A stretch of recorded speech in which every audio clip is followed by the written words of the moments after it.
What is up, guys, and welcome back to episode 2 of the Overflow. We got Owen Lockette on here today. Owen, how are we feeling? Let's go. I'm hyped. So first episode 2 weeks ago was with Drew White on Faith That Doesn't Waver, and it was just really cool to see where the Lord took that conversation, the way the Lord worked through Drew and YWAM. So if you haven't listened to that, give it a listen. But Owen, before we get started on anything, why don't you just kind of tell the people who you are, how old you are, where you're from? Just give a little intro here. Yeah, I'm 20. I'm a sophomore here at Auburn. I don't really know what else there is to say. I mean, I try to be involved in the church. Been following the Lord for been saying I've been following the Lord since I was 7. Been really diving in and actually following the Lord for probably 2 years now. And yeah, that's it. Yeah. So we spent a ton of time just praying into what the Lord had for this. And honestly, we had a couple topics that we felt like the Lord was calling us to. And just the last week, the more time we spent in prayer, the more we felt the Lord drawing the conversation back to prayer. So that's what we're going to be talking about today is prayer, what that looks like, what the Lord calls us to in that, and what it looks like biblically. So Owen, why don't you have a really awesome prayer life, and I'm going to brag on you on that a little bit, but why don't you just kind of explain a little bit about what your prayer life looks like, or what you feel like the Lord's been teaching you about prayer in this season? Yeah. I don't know. When I talk about prayer, I think prayer is awesome because whenever you talk about your prayer life, there's a two-sided coin of it's always humbling but always reassuring. Because, I mean, the Lord's pretty clear. I think people kind of try to dive deep into it. What does Jesus mean? I think he literally meant pray without ceasing. And so we're always going to fall short, yet he's always there listening. And so we're obviously doing something right because our Father's still listening every time. And so, I mean, with that in mind, I don't know, my prayer life's kind of sporadic. I try to be consistent with a couple practices. I like to pray the Lord's Prayer every morning. I like to journal a decent bit every day and just be intentional with those things. But other than that, I mean, in this specific season, I think the Lord's kind of really just taking the super spiritual, weird lens off of prayer. Yeah. And I'm just talking to my dad recently. Yeah, dude, that's sick. And something you actually said to me the other day was, I've been trying to pray like the Lord's just in the room listening, because I mean, he promises that he's everywhere. He's omniscient, he's omnipotent. And I think that's a really cool mindset to have with prayer is if we were sitting right here and we had a third chair pulled up in the middle and Jesus was right here and we were going to pray, how would we talk to him then? Because I think it's so easy for people to try, and me included, it's really easy for me to get in this practice of what are the right words to say? What can I say to make this prayer or make God want to answer this prayer more? And that's not God's character. I mean, we see in the Bible, literally it says in Romans 8:26, we do not know what to pray as we ought, but the Spirit himself intercedes for us. And that's something that when you just dive deeper into prayer, I could sit here and give a prayer in front of 100 people, and it could be the most well-articulated, everybody's in the crowd, amen and me, whatever, getting dap ups from the boys after. Or I could literally be sitting here and say 4 words, Lord help me. That's 3. But Yeah. he's interceding and knows what we want already, which is so cool with that. And I think on that topic, it's so cool. Not to interrupt, but no, keep going. I don't know. When we think about he says that we're not going to know what to say, but then he says pray without ceasing. And so not knowing what to say obviously isn't doing it wrong. Yeah. And I think it's so cool when you can connect those 2 words of the Lord and realize it doesn't really matter what you say. And I mean, people say this all the time, the hardest part about prayer is getting there. But I think that's literally the whole standard. It's if you're just there and you're honest, that's prayer. And it's so cool because I think when we put that perspective into what it means that Jesus is our mediator, it says in Timothy and definitely in a bunch of other places, but we realize we pray and God expectantly listens, but also we have a mediator who delivers our just, for lack of a better phrase, just bummy prayers that I don't know what to say. But Jesus is like listening, excited every time and delivering those perfectly to our Father who's ready to answer. You know, it's like you can talk about literally whatever you want. Like I can tell the Lord like the deepest secrets of my heart, or I can tell him about how class was today. Yeah. And Jesus is going to meet me in the middle, fill that gap, and present my request that I made personally, but perfectly to the Lord, you know? Yeah, bro. And that's something too that I feel like the Lord has matured me a ton in the last 6 months is just the way I approach prayer. And a big one for me has been I've stopped listening to music on the way to class. I'll put my phone in my pocket and I'll just talk out loud to the Lord and just have a conversation. And I think we're so quick to have all of this, Lord, help me with this, help me with this. I need you to deliver me from this. And when we really just get to start enjoying his presence and enjoying talking to him about our day and enjoying just being like, wow, it's 70 degrees and sunny outside today. God, thank you. And when I start to make that my practice in the little, then my requests in the big are more aligned with his will, because I'm not just going to him as a doctor. I'm going to him as a father and a friend. And I mean, even Jesus says the greatest act of friendship is laying your life down. Yeah. And I don't have a single friend that has ever laid his life down for me, but I know Jesus did. And Literally. so if we have that perfect friend, a perfect friend that not only is here now, but he's in the past and the future, and he's going to be with us forever, it's something that takes a lot of practice, but it's also something that no one's perfected. That's kind of freeing, that we just get a friend in that to keep working it out with. Yeah. And it's just cool. Like even in that, like with like Jesus says, like pretty much like my phrase, like the perfect friend lays down his life and he invites us into friendship. Like I think so many people think like, oh, we've got a friend in Jesus, but like we get invited into that relationship. And like so many people I think miss that invitation because it's like, well, I'm not going to die on a cross for Jesus. Like I'm not going to have to get killed. But it's like laying down your life doesn't always mean that you're going to die. But like I think the first step to giving the Lord our whole life is prayer. And like, if I'm going to talk, like if I can't bring the Lord how my day has been in the simple, like how am I going to bring it to him when my heart's been broken by a girl or by someone died in my family and I have these emotions that I've kept in forever? Like, how do I expect to bring that to my Father when me and him aren't even on a level of me telling him the weather's nice today, you know? And just like the simple. And I think that's what people miss in like laying down our life. Like laying down your life isn't always just this crazy death, but just an intimate daily relationship. Yeah. And even with that, it's like we grow up and just teaching to pray and growing up in a family. A lot of the time it's saying bedtime prayers with mom, saying prayers when you wake up, and then saying prayers when you're about to eat a meal.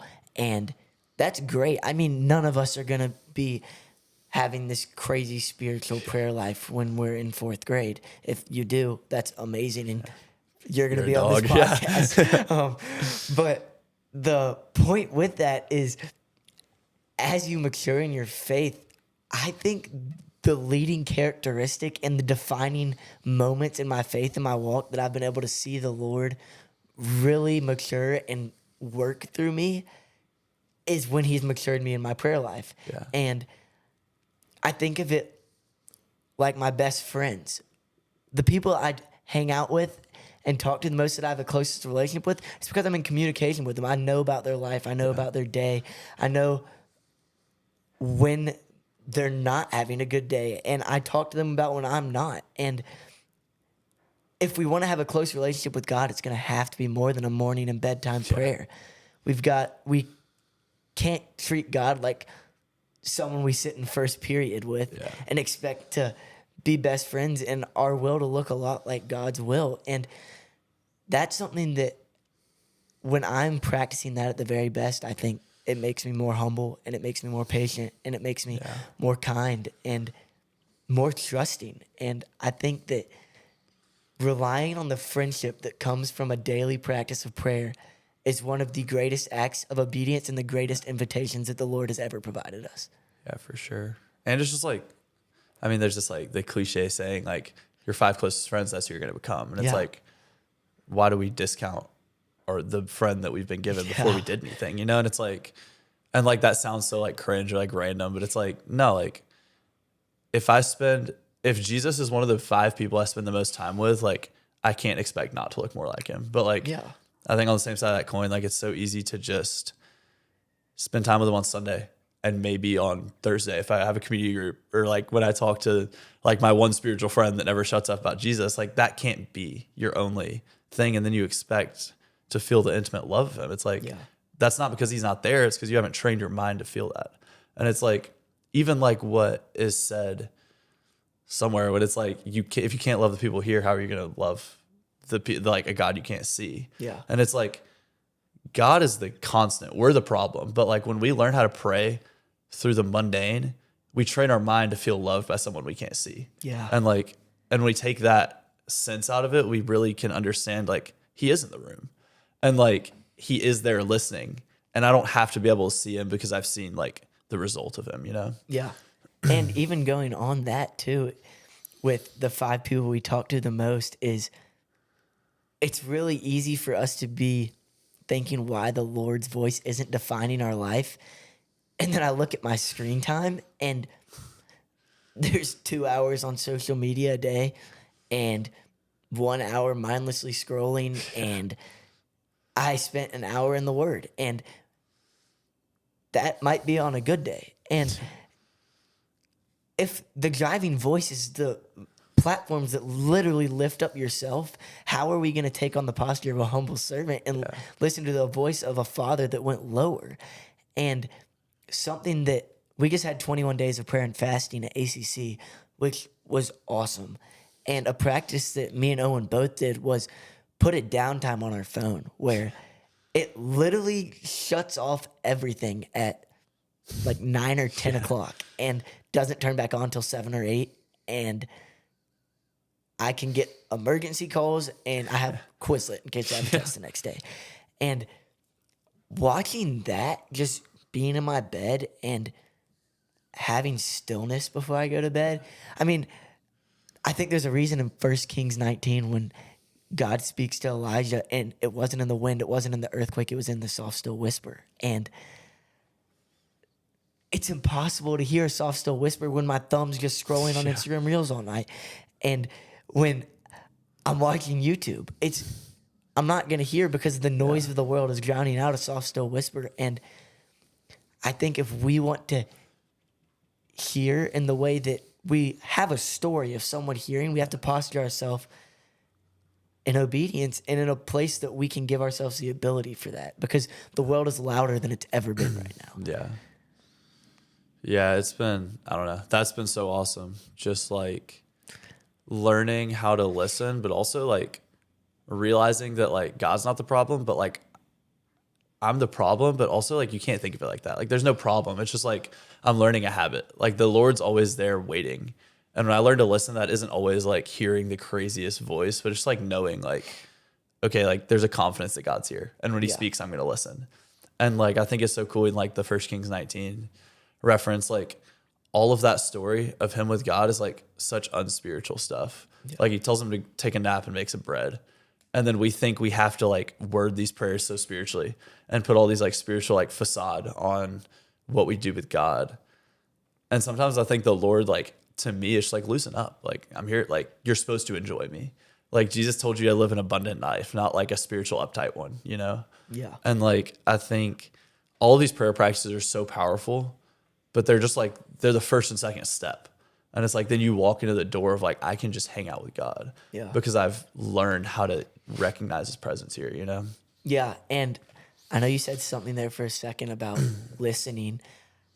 I think we've had a month of really getting to do that. And I feel like it's something that's not talked about a ton in prayer. So I don't know. I want to hear your thoughts on just the listening aspect of prayer and what that looks like for you and what you think it could be better, or seasons you've seen listening play a great role into your prayer life. Yeah. I think first of all, for me, I had to take off like God's not confined to the relational boundaries that we are. As in like, if me and you hung out and you talked 99% of the time, I'd probably walk away and be like, dang, like that was draining and I didn't get to talk to my friend. Yeah. But like, I don't think God's like that. But at the same time, I think God did build in us two-way relationships because that's how his is, you know? Yeah. Like he has been for all eternity and always will be in relationship with Father, Son, and Spirit. And it's like they definitely communicate. And so like learning how to listen is so important. And I think God speaks so much more than we give him credit for. But one of the coolest things recently that I've learned about that is like, I don't know, I heard Tyler Staton kind of talk about this, and then I've just been thinking about it a ton. Like humans are the only like creature with like the capacity to imagine. Yeah. And when we're made in the image of God, obviously, and then we try to disconnect God's voice to our imagination so much. And like, I think that's where we miss so much listening. And like, there's obviously some like, if I'm thinking about my like math test, God's probably not just going to be talking about my math test for 4 hours, but like, there's definitely such a line where it's like, you can't just disconnect your imagination, because how do we know that the image of God isn't trying to speak to me through that? Yeah. And like, it's been really cool for me. Like, I guess one of my practices in listening is just like, I don't know, like verses that I really like, I'll kind of just sit on it and let my mind wander and just like write down what I'm thinking about it. Sometimes it's like, I imagine like Jesus in the throne room. Sometimes I imagine just like, I don't know, just like letting my mind wander and then realize like, oh, the Lord was speaking directly through me in this. And for years I've been discrediting it because I think it's just my imagination. Yeah. And I think that's awesome too. Just letting your mind wander a little. Yeah.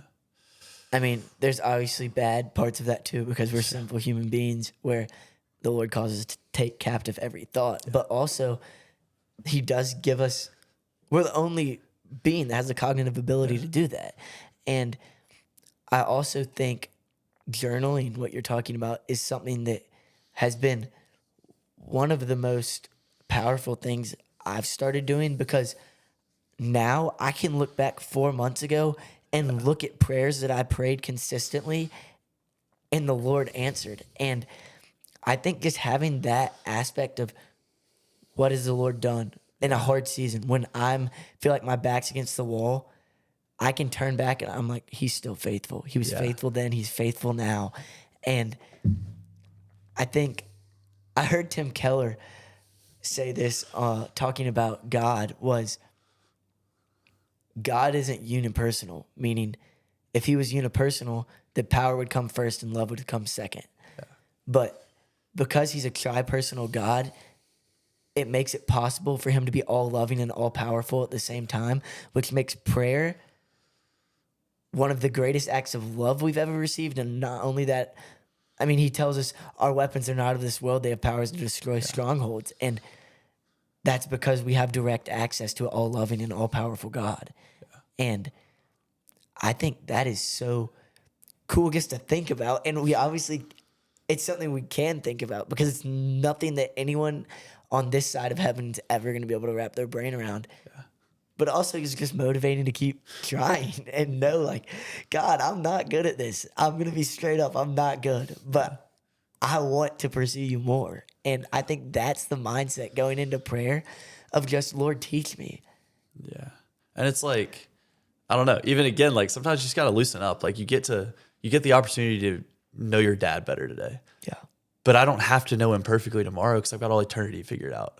Like I'm just starting the ball rolling, and like I just get the opportunity to know him better. So when I get to the gates and all of the promises that I had spent my whole life praying my doubt to him are true, I can just be like, let's go. And we can just pick up where we left off. Cause like he loves that. I feel like he loves to hear like the reality of my heart.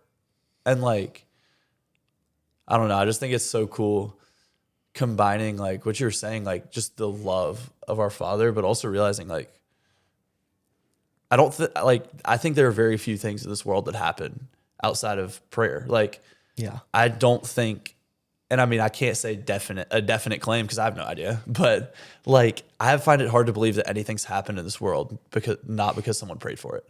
Yeah. You know, and like we see that so much through like the Lord, especially in the Old Testament, literally hearing prayers and reacting to them. And that doesn't mean that like God changed his mind, had an accident. Like we have a big God. And like he just defines himself as so many different things. Like God could be fully himself and do 10 different things and it would be completely just. And it's like, but he's invited us, and he's let our prayers be like one of the main vehicles where he like brings us will to this world. Yeah. And like, I think so much we miss that with this like unbiblical phrase of it's like, oh, well, what's going to happen is going to happen. Like, oh, like God's sovereign. Like, yeah, God's sovereign, but he's also loved us enough to bring us into the fold. Yeah. And like, we get to partner with him. And we're not just like pawns in his chess game, but we're like partners in this whole battle, you know? Yeah. And that's so cool just to think about the fact that God uses broken vessels still to this day. And going off of that a little, that's kind of what we've been learning the last little bit. I feel a lot what we've been talking about, but then also something I feel like we've been learning a ton is just the discipline of prayer. The fact that we would both be lying if every time we woke up and got in the word or prayed that we felt like doing it. And no one that says that is telling the truth. Yeah. If they are, then I haven't They're met them better yet. than me. Yeah. They're better than me. But I think that just the daily discipline of the days where I've wanted to get in the word or pray the least and have gotten in it anyways because I know he's still good and he's still faithful are the most monumental days in my faith because it's not for an Instagram post. It's not for a story of this revelation I had from the Lord. There's no part of my flesh that wants to do this, but God, I'm going to feed my spirit today. Yeah. And what are some aspects of discipline you feel like have helped you in your prayer life and the Lord's kind of refining you in right now? Yeah. I mean, I don't know. I think one of the biggest things for me was, again, I've said this 100 times already, but like just being honest. And like we read some of the Psalms and like some of them are these crazy like love letters from David to God. And some of them, like Psalm 77 is Asaph saying like, why can the people of the world sin and be okay with it? Like I'm jealous. I wish I could do that. Yeah. And so many of us feel like things that are that weighty, but we won't say it. And so we go to prayer hiding how we feel and think we have to put on a show. And it's like, that's exhausting. But like when I can wake up and honestly just be tired, be kind of pissed off and be like, God, I really don't want to be here. Let's do this. And just like step into it, you know? And like, there's so much room to try to fill it up, but just be like, God, this kind of sucks right now, but I know you're better than this. Like, I know that you'll do this. Yeah. And like, I think there's kind of this preconception that like, you'll do, like you start feeling like something and then you want to do it more and you do it. And I think like that's so backwards. Like the more I pray when I don't want to do it, the more I will do it and the more I want to do it.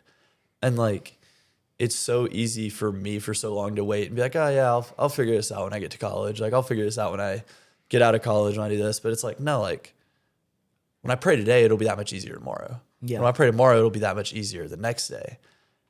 And the goal is like, I suck at prayer right now, but 30 years down the road, maybe I'll be a fraction of a percent more consistent. Yeah. And then like, what happens when I look up and I'm a 90-year-old man and I can look back through all these journals and me praying and I just see the reality of my life unfold through prayer, you know? Yeah. And not even, that's something too, is there are mornings where I am so fired up to pray and get in prayer and feel nothing and feel like, wow, that really went nowhere. And here's the thing, with worship, prayer, whatever, there's a lot of times where I am so hyped up and amped up to do it. And I'll go through weeks where I'm worshiping and I feel like I have not encountered the Lord once through one song, but I'm still going to lift my hands and I'm still going to bow down and hit my knees because I know that true faith isn't attached to a feeling that comes and goes. It's attached to a Father that Hebrews 13:8 says is the same yesterday, today, and forever. And I think that's also, you have both sides. I have mornings where I don't want to get in the word at all and I do it, or I don't want to pray at all and I do it. Yeah. There's also mornings where I really want to and honestly, I feel like it doesn't go anywhere. But I think the Lord is watching every one of those daily disciplines. And we talked a ton last podcast about just being trained up through the unseen, through the daily disciplines. Yeah. I mean, it literally says in the Bible, so we focus on things that are unseen, for the seen things are temporary, the unseen things are eternal. And the Lord's going to bless discipline every time. And you might not see it for years, but if you're consistently disciplining yourself and posturing yourself for Him, it might not be the craziest blessing you've seen, but your will's going to look more like his and your heart's going to look more like his. And if my heart looks 1% better tomorrow than it did today, like the Lord's, and that's the greatest miracle I could have ever asked for. Yeah, and I think for me, like, especially on the hard days, like the kind of driving force of my prayers are like intercession.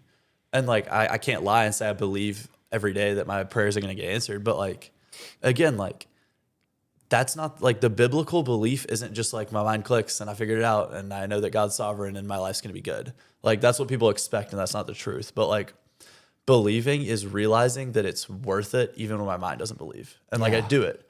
And then my mind will follow my heart. Because like in Ezekiel, he says he pulls out our heart of stone and gives us a heart of flesh, but we have to renew our mind daily.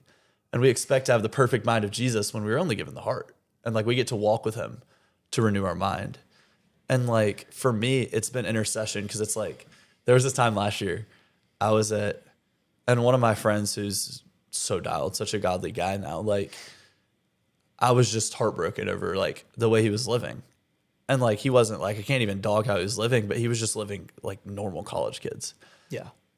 And I kind of got to the point and I was like journaling all this, like, okay, like whatever, like, God, I've done my part. Like, I can't do any more than pray. And like, that was kind of my heart. And then I walk into this volunteer meeting before a baptism on like the same day, one of the 5:30 gatherings. We walk in and this random old lady is like, stands up, is like, yeah, like this baptism really changed my whole view of prayer. And she goes in this story about how like, and I wasn't even at this service, so I don't really know what happened, but like this girl's grandmother had been praying for her forever. And her grandmother died and she's there. And she was like, yeah, and talked about how that was a result of her prayer that she never even saw answered. But like, she kept praying. Yeah. And like, imagine if that grandmother was just like, I did my duty. And this lady's literally standing there like the day that I'm like, whatever, like God will figure it out. And she's like, who are we to not pray for people? Like, God tells us how powerful it is. Like, who am I to like try to force the Lord's hand off of this person because I am tired of trying? And I was just like wrecked. And I was like, geez, all right, let's keep praying for my guy. And then it was so cool because we get down the road like 4 months and we're in April. And I'm at this other thing at church and I open my prayer journal and it flips open to that in January of last year, that like day where I journal about that. And I'm like, oh, that's cool. And then I realized tomorrow this guy's getting baptized. Come on. And I was like, that, like stuff like that, like just doing it when it doesn't feel like it. And when you don't even see a result, like I could have easily missed that, but it still would have been just as like real. And it's like, but the Lord was kind enough to show me that and be like, dude, like just keep going. Like even when you don't see it, I'm moving through your prayers. And so that's just, I don't know. That's one of the stories I bring myself back to. Is like, okay, even on the days it sucked, like just because I don't feel it doesn't mean God's not listening. Yeah, exactly. And with that too is just, are your eyes even open enough to see prayers for other people? Yeah. A question someone asked me one time is, if every single one of your prayers from the last week were answered, how much different would the world look? Yeah. Or what it just looked like you got a new girlfriend, you got the job you wanted, you got the house you wanted, you got an A on the test, whatever. Or is it a city falling to their knees in revival? Because... or even like, is it just your friend group? Yeah. Or is it like... whatever. Like... And I think for me, like I've heard people say that before. Like I try to think about that kind of regularly, and I try to like make sure like in my list of people I'm interceding for, it's like it's bigger than just my closest friends and my mom. You know, like I want to pray for like if God decided to answer all my prayers exactly how I wanted, would there still be human trafficking? Would there still be billions of people that don't know the name of the Lord? Yeah. Would there still be red zones in America that we would call unreached because people are just so blind to it? Like. Would people still look in the mirror and see the image of God and be ashamed? Like, honestly, yeah. But like, who are we to not pray for those things, you know? Yeah. And be persistent in it too. Yeah. Like we see Luke 18, parable of the persistent widow. Is that where it is? I think that's where it is. If it's not, then it's somewhere in Luke, but I think it's Luke 18.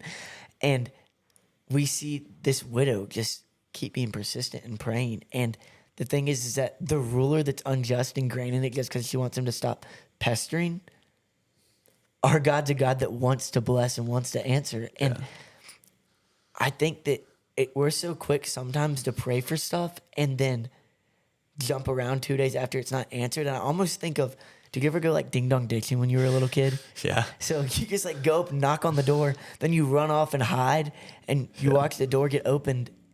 Of course, you're not going to step into the door. You're bouncing to the next house. Yeah. And it's just, I think we're so quick to ask God to open doors, but we're so slow to walk through the door into the room that the Lord wants us if it's not what we want to hear. Yeah. And I just think that persistent prayer, and there's a reason that patience is something that's brought up constantly in the Bible, because our delayed answers and prayers aren't to change God's heart. They're to change our own. Because a lot of times you're not ready for the thing you're praying for then. And he's going to answer every prayer. And that's something that someone talked about with me once, is like, what about the prayers that God doesn't answer? And I was like, what do you mean the prayers that God didn't answer the way you want them to, or the prayers he didn't answer? Because often we compare our desired response to God's answer. Yeah. And that's when we miss the answered prayer, because some of the biggest blessings I've seen are from things that I've asked God for, and he said, no, that's like, I'm not giving you that because I know it's going to happen if you get that. And that's another thing, is just persistence. And exactly what you were just talking about with that grandma is just persistence in praying to the point of death. And she is in heaven celebrating at the feet of Jesus while this person is getting baptized. Yeah. And oh my, that seems insane to me. And one day she's going to be sitting in heaven, and she's going to walk through the gates and know that that's the person she's been praying for. Yeah. And if that doesn't fire you up, then I don't know what can on this world, because it's so much bigger than yourself. Yeah. And I think, I don't know, like with prayers and like persistent stuff, like we think we know so much. And like, how many of us, like, how much do I, instead of actually praying something, just tell God my plan and slap your will be done on it? I'm like, dear God, present my plan. And I'm like, glad you didn't know how to do it, but like, here, and your will be done if this isn't right. Like, what kind of prayer is that, you know? Like, so much of the time, like, we just pray what we want and think God will respond, instead of praying and being like, God, like, this is what I want, but also what do you want? And let him actually see it and open our eyes to the fact that, like, I can still be expectant and I can still pray with expectancy, but I don't have to put the expectation in a box. I don't have to I can take the expectancy of my prayer, but not have expectations on it. Yeah. Because so much of the time we pray and it's like, Lord, give me a patient heart. And then pull out of the parking lot and somebody slams on their brakes and I yell. And it's like, oh, well, God didn't hear me. And it's like, obviously so much deeper than that. But like, we just pray these prayers and just expect the immediate answer, and then miss out on the fact that you're like a week down the road and haven't been mad. And you're just like, well, God never answered that. Let me get on to the next one. Yeah. And we're just so quick to move on because God didn't obey our command, and instead just like being able to sit and be like, God, I really suck at this. This is how I suck. Like, and this is where you present yourself in the Bible as a God who will do this, this, and this. Like, Lord, show me how you're going to be this today. Yeah. And he always will, 100%, dude. And I mean, I don't even know what else to say. Like, that's just such a banger way to end it off. Just the fact that we get an intimate relationship with an all-knowing, all-loving God. I don't know if you have anything else, final words you want to say before we wrap it up. No, I'm good. I mean, you could talk about prayer forever. Yeah, it's like one of the biggest mysteries in the Bible, but also it's so constant. So, I mean... Yeah, well, thanks for coming on, bro. Yeah, no, thanks for having me. I messed it up last week. We're releasing every other Wednesday. Thank you for tuning in. I know this episode was a little longer, but it's just, we couldn't stop talking about how good it was. But I'll see y'all 2 Wednesdays from now, and thanks for tuning in. We'll see y'all. This is The Overflow, and we'll see y'all again soon.